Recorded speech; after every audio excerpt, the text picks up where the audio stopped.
Hello and welcome to another Doctor's Assistant 1 video, and today I'm doing another behind the scenes so far sort of video to Runaway Girl Part 2. So we're exactly, well, when I've uploaded Part 2 and this and whatnot, we'll be exactly halfway through Runaway Girl.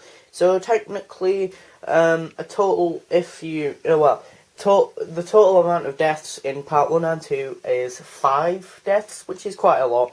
Part 1 there was 2 deaths, and Part 2 there was 3. Technically I was only going to do these 2 deaths in this one, and then do 1 death in the next one, and then no deaths in Part 4, which is a bit weird for me. But then I ended up killing off Jamie's character. Whether or not you thought he was a developed character, I don't know. You could always comment below whether or not you thought James's character was developed enough, or developed to a good point, or whatnot. I will not be using this figure anymore in Runaway Girl Part 1, Part 3 and 4, because obviously there's no point, because now you know the true form of the creature and whatnot. So, and also, if you're wondering, I was wondering, people might be thinking, oh, the Dark Doctor, is he really the Dark Doctor? Because he doesn't seem to be that dark, you know? Yeah, okay, he's not so dark towards Alex, but compared to the other Doctors, he's a much more darker, formidable, kind of enemy against the monsters. So rather than, you know, David Tennant's Doctor and Matt Smith's Doctor being very diplomatic and very caring and apologetic and kind of like, you know, like wanting as less death as possible, he's much more like a mixture of like Capaldi's Doctor with maybe a bit of Sylvester McCoy's Doctor, in the sense that he might be manipulative, as he kind of pointed out when he said, you know, humans so susceptible, aren't you? You know, sort of thing, and kind of, let me just, I thought there was something on the lens then, sorry, and yeah, and he kind of says to Alex, you know, humans so susceptible, you know, so trustworthy, sort of thing, and discusses, well, how do you know that I wasn't going to just kill you? And she makes a lot of good points that actually, if he was going to kill her, then he'd at least hopefully know where he was and stuff like that. And if you've watched Part 1, he does ask Alex where he is, so he quite clearly doesn't know where he is. Yeah, James's character dies by, again, this sort of like laser beam idea thing, and then the floor gets electrocuted, or there's like electric on the floor and stuff like that. What else?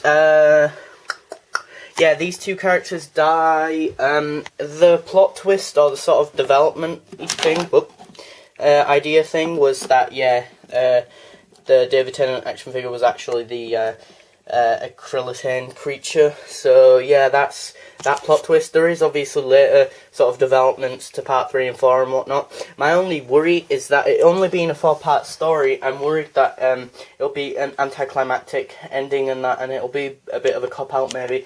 That's my only gripe. That I'm not saying it will be that, but I'm hoping it isn't that. But if it's only 4 parts long, then I'm a bit worried that it will only, you know, it'll be rushed, is what I'm saying, the conclusion to that episode. I mean, I've sort of got an idea of what I'm doing for Part 3 and 4, but I've not got a proper solid idea, like 110%. So, yeah, yeah, and then the next episode is will be on its way when obviously these 4 parts are done. And if you can't already tell, the companion of this series, Series 6, is obviously Alex. I just wanted to throw Jamie in there, in the mix, to maybe put people off and think maybe, oh, Jamie might be the next companion or something, over Alex or something, I don't know. But maybe you might think, you might be able to comment below whether or not you thought the Dark Doctor had a better chemistry with Alex over Jamie, or if you thought Jamie was going to be a good, could have been a good companion or whatnot. And also, I just wanted to put in that little reference, you know, where the Dark Doctor's like, Jamie sounds like, James sounds like Jamie, you know, a callback to Jamie the Highlander, or whatnot, you know, the Scottish Highlander character from Patrick Troughton's era. I just wanted that little reference and whatnot. And stuff, and the only reason why they even stumble across the bad guy is because the Doctor is being a bit of an idiot and thought he knew where the TARDIS was parked. Let's be honest, what are the chances of the Doctor actually knowing where he parked his TARDIS? Because, you know, let's be honest, again, what are the chances of that happening? So yeah, I have ideas for what I'm thinking about doing for part 3 and 4. Hopefully you'll all enjoy it. I'd really like it if you, as I say, comment below in any of my videos and give us any positive, constructive criticism. You know, I'm always open for that. Not just negative crap saying that these 3 adventures are shitty and crap and rubbish because you can see my hand or whatever and stuff. You know, actual good constructive criticism, like the videos are a bit too long or you know, I don't know, or maybe you could have developed Jamie's character a bit more before you killed him off, or it felt a bit rushed, or it felt a bit too slow in certain parts, or you kill off way too many characters, tone back the death, or something, I don't know.